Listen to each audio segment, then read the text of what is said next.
Hello guys, అందరూ బాగున్నారా? So నేనైతే చాలా రోజుల తర్వాత పైడిమాంబ టెంపుల్కి అయితే వచ్చాను అనమాట. సో చూసారు కదా, దండం పెట్టేసుకోండి మీరు కూడా.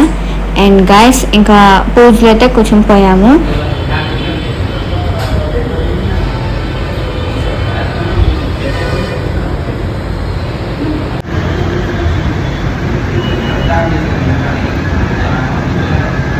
సో అమ్మవారిని చూస్తూ ఉంటే చూడాలనిపిస్తుంది. అవునండి, చెప్పాను కదా, అమ్మవారిని చూసే కొద్దీ అలా చూడాలనిపిస్తుంది. మనసు ఎంతో ప్రశాంతంగా హాయిగా అయితే ఉంటుంది. సో చూస్తున్నారు కదా ఎంత బాగున్నారు అమ్మవారు. అండ్ ఈ టెంపుల్ మీద కూడా ఫుల్ లాగ్ అయితే తీసాను. ఎవరైనా చూడకపోతే వెంటనే వాళ్ళు చూసాయండి. అలానే రిలేటెడ్ వీడియోలో కూడా లింక్ అయితే ఇస్తాను గైస్. ప్రసాదంతో పాటు అమ్మవారికి పూజ చేసిన గాజులు, నిమ్మకాయలు కూడా ఇచ్చారండి. అది మమ్మీ సైజ్ గాజులు అండి. సో నీ సైజ్ గాజులు అక్కడ అమ్మవారి దగ్గర ఉంటే తీసుకోండి అన్నారు. సో తీసుకున్నాను. సో చూసారు కదా, అమ్మవారి గాజులు చేతికి వేసుకోగానే ఎంత కళ్ళ వచ్చిందో చూసారు కదా.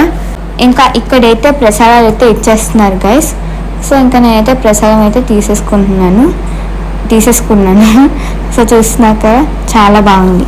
పూజ అనంతరం ఇంకా బయటికి వచ్చేస్తూ ఇక్కడ అమ్మవారి టెంపుల్ వెనకాల ఉన్న అమ్మవారి చెట్టుకైతే వచ్చి దీపాలు అయితే వెలిగిస్తున్నామండి.